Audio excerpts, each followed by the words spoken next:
pemirsa, kita kembali lagi di kontroversi. Saya akan kembali melanjutkan perbincangan sebelum membahas soal kenapa mayoritas partai politik menyetujui supaya pilkada serentak tetap di 2024 dan menolak supaya ada perpanjangan masa jabatan bagi kepala daerah yang habis masa jabatannya di 2022 dan 2023. Saya ingin kembali sedikit melanjutkan saja. Tadi pertanyaan saya sebelum jeda, Erlangga kan sudah bertemu dengan RK dan Ganjar, Pak Zulfikar. Itu cek ombak untuk 2024? Ya, itu komunikasi politik biasa dilakukan oleh ketua umum partai bersama pengurusnya, termasuk dengan yang lain-lain. Bahkan kalau kita bilang sih itu kelebihan Pak Erlangga, Mas Jayadi ya.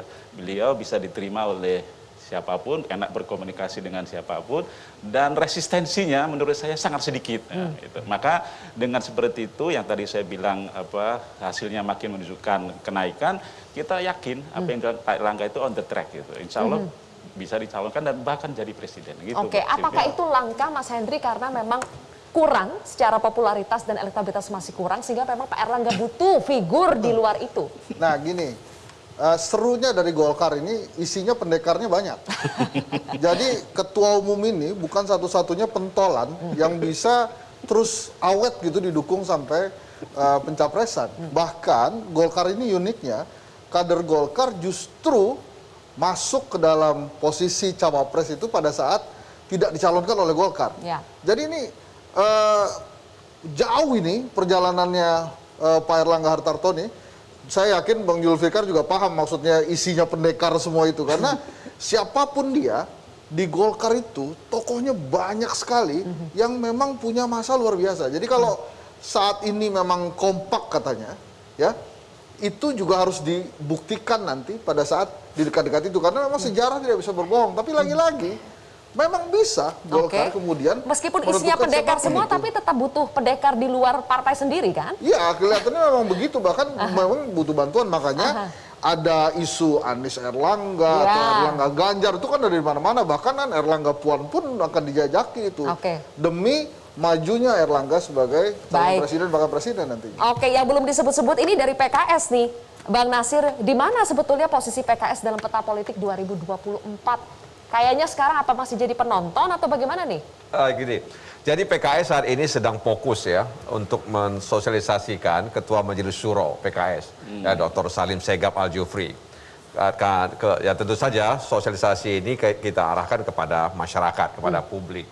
Ya, dan kami menilai beliau adalah tokoh alternatif ya di tengah krisis keteladanan tokoh nasional saat ini. Dan memang sejumlah momentum sudah kami create, ya, kami lakukan untuk kemudian memperkenalkan Ketua Majelis Syuro PKS Dr. Salim kepada masyarakat. Ada momen sosial, ada momen-momen politik, keagamaan, kemudian juga budaya dan lain sebagainya.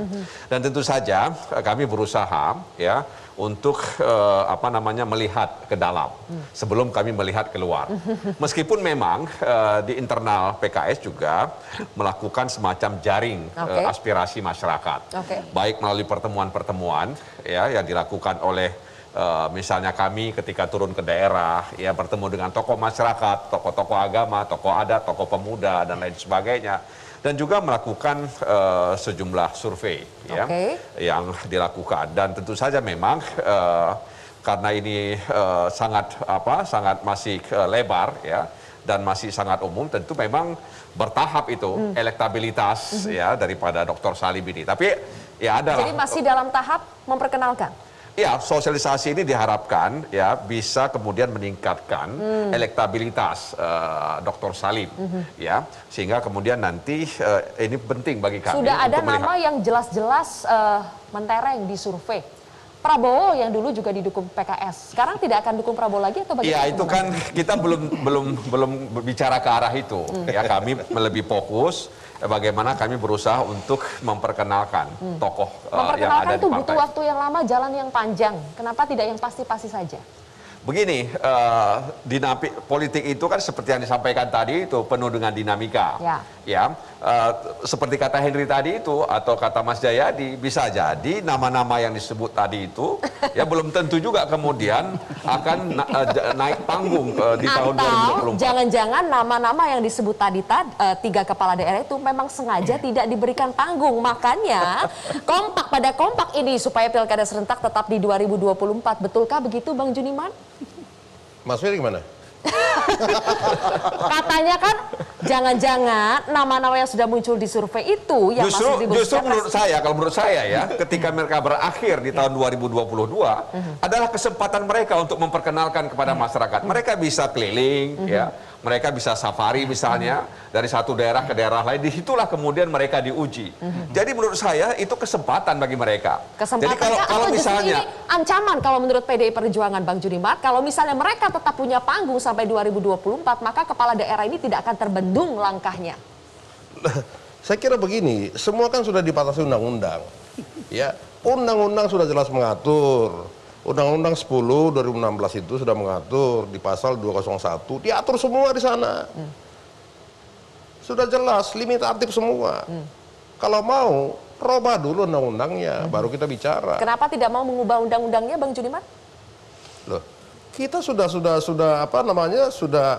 membuat satu wacana, tetapi kesepakatan praksi akhirnya mengatakan tidak perlu merubah. ya awalnya kan ada keinginan untuk merevisi undang-undang ini.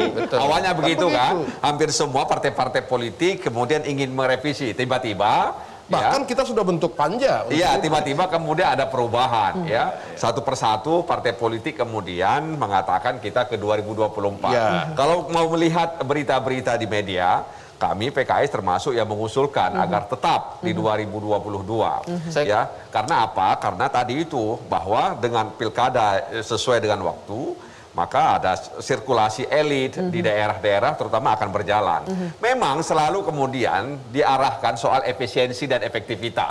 Demokrasi menurut saya tidak bisa diukur hanya dengan efisiensi dan efektivitas. Ketika kita memilih jalan demokrasi, maka yang kita perlukan adalah bagaimana mengedukasi masyarakat. Bukan soal misalnya efisiensi. Bahwa demokrasi itu mahal. Iya, mahal. Yang banyak dicurigai kan Mas Jayadi, apakah ini betul soal efisiensi atau memang mau menghilangkan panggung untuk 3 kepala daerah yang memang calon kuat untuk nyapres? Kecurigaan orang, dugaan orang bahwa ada faktor politis di balik itu, seperti yang Anda bilang itu, karena alasan untuk tidak mengubah-ubah undang-undang itu kan berubah-ubah.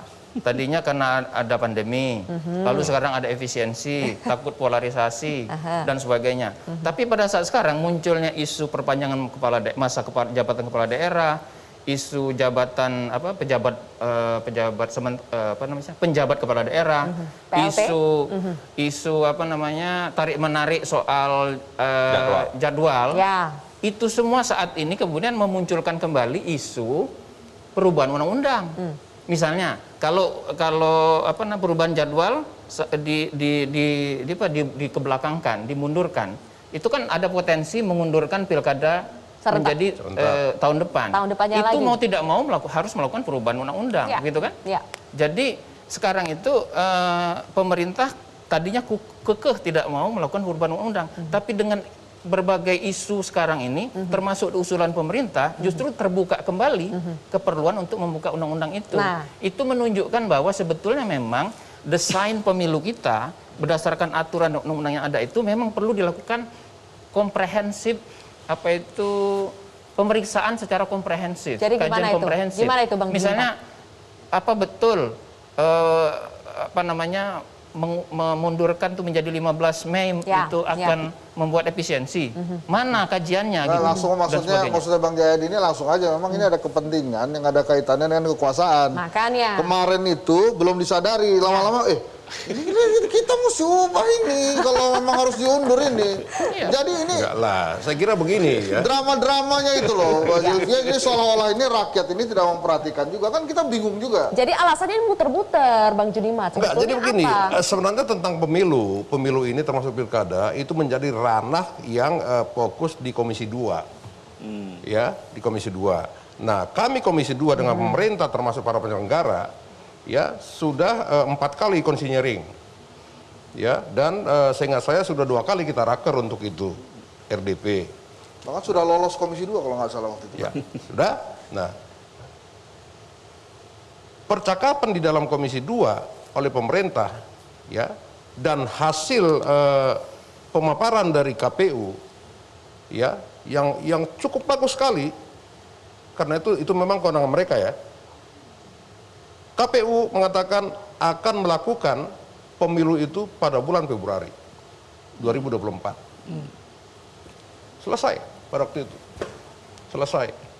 Nah, kita kembali konsinyering.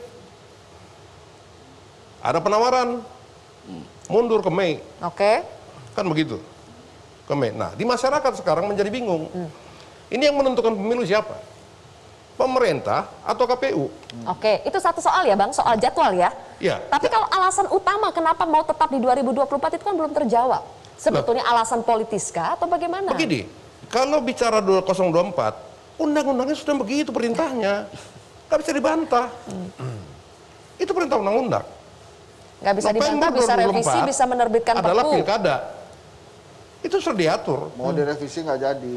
Iya kan? Udah diatur undang-undang. Oke. Jadi kita nggak bisa bicara lain lagi. Oke, saya ingin dengar juga jawaban dari Pak Zulfikar. Gimana Iya. kalau Golkar, apakah memang juga sepakat tetap mau di 2024 supaya demi kepentingan Jadi Golkar? begini Mbak Silvi, kalau ada niat menjegal itu nggak ada. Itu kan Undang-Undang 10 2016. Jadi kita waktu itu maksud kita ya Komisi 2 membuat undang-undang itu dalam rangka membuat demokrasi ini makin efektif sehingga semuanya diserentakkan 2024. Ada kesesuaian antara pusat sama daerah. Termasuk ketika waktu kita mau membuat perubahan undang-undang pemilu, sebenarnya kita juga ingin membuat desain pemilu yang lebih ke arah sana begitu. Tapi karena kita kan Ya, membentuk tapi itu undang-undang kan itu hanya ada salah dua, satu karena pembentuk interpretasi, undang-undang Bang itu Zulfikar. kan semuanya harus setuju, harus sepakat. Nah, Iya. salah satu tidak setuju ya kan, ya kita hormati ya. Ketika kita hormati itu ya sudah, ya kita kembali kepada undang-undang yang 2017 dan undang-undang 10 2016.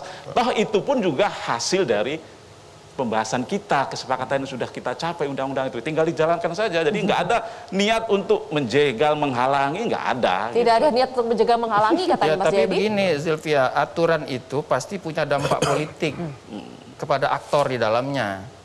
Nah, pastikan para politisi itu berhitung mana yang aturan mana yang lebih menguntungkan dia secara politik. Itu biasa aja sebetulnya. Jadi kalau saya punya kesempatan untuk membatasi lawan saya yang potensial mengalahkan saya dengan aturan yang sudah ada, ya saya akan bertahan dengan aturan yang ada. Loh, nggak bisa begitu Misalnya ya. Nggak bisa begitu Bang Yadi, begini Bang Yadi. Jadi Enggak, kita kan jangan begini, Bang, karena tadinya kan Bang ada- Yadi. Enggak, ada ini harus revisi clear, ini harus clear. Ya, kita tidak boleh juga memprovokasi, nggak boleh. Ya, aturan itu sudah jelas. Ya, Undang-Undang 10 2016, Undang-Undang 7 2017 sudah jelas. Gitu loh. Ini aja dilaksanakan. Gitu loh. Iya kan? DPR tidak merevisi. Nah, kalaupun harus dirubah, ya bikin perpu.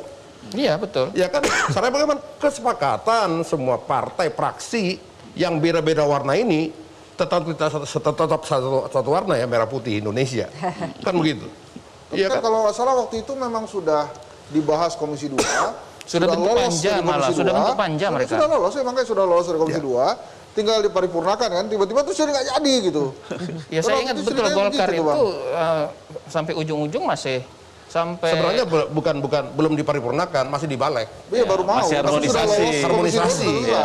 Itu masih harmonisasi di Balik. Jadi begini itu kan Bang Jayadi, pertanyaannya begitu Bang tuh. Hendri ya Hendri, kan. ya. Undang-undang itu kan harus dua belah pihak ya pembahasannya, persetujuannya juga. Nah, salah satu pihak ya kan. Ya, disebut aja Bang. Tuh, ya presiden maksudnya. Presiden, ya kan. Ya kita kan harus hormati. Ketika presiden punya sikap seperti itu ya kan, apalagi kita ini kan pengusul presiden ya kan, kita hormati ya kan. Nah, kita hormati ya sudah, ya, kita berpikir ya yang lain kita laksanakan saja undang-undang ini tanpa niat sedikit pun untuk menjegal. Ya, oke lah, menjegal kan. begitu. Oke Itu lah. kasar lah kalau begitu Oke kan. lah. Gitu. Kita dengarkan dulu deh yang punya pendapat berbeda. Bang Nasir, PKS kan mengusulkan perpanjangan masa jabatan kepala daerah. Katakanlah tetap di 2024, tapi yang sudah mau berakhir di 2022 dan 2023 perpanjanglah sampai 2024 supaya tidak perlu pakai PLT. Itu kenapa Bang Nasir? Begini, saya tidak tahu persis ya seperti apa usulan terkait dengan perpanjangan jabatan kepala daerah ya sampai 2024. Tapi kan semua itu ada mekanismenya ya. Mekanisme, dan sebenarnya ketika seorang kepala daerah itu sudah mengakhiri masa jabatannya ya, tentu kan ada penggantinya ya, ada penggantinya. Kalau kemudian dia diperpanjang, kan harus ada mekanismenya juga ya. Tadi Bang Judimat misalnya bilang Perpu, bisa saja lewat Perpu perpanjangan itu ya. Dan tentu saja ini memang ya mencermati apa namanya situasi yang ada, dan tentu saja kan ini semacam juga melihat bagaimana respon ya, respon pemerintah, respon kekuatan-kekuatan politik yang ada di DPR ya terkait dengan masalah ini. Artinya ya meskipun mungkin sebagian orang mengatakan mana mungkin, tapi bisa saja dalam politik apa yang tidak. Anda melihat ada kepentingan politik tertentu sehingga akhirnya partai-partai koalisi pendukung pemerintah kompak supaya pilkada serentak tetap di 2024? Boleh dijawab nanti Bang Nasir, kita harus jeda terlebih dahulu pemirsa. Kontroversi akan kembali sesaat lagi.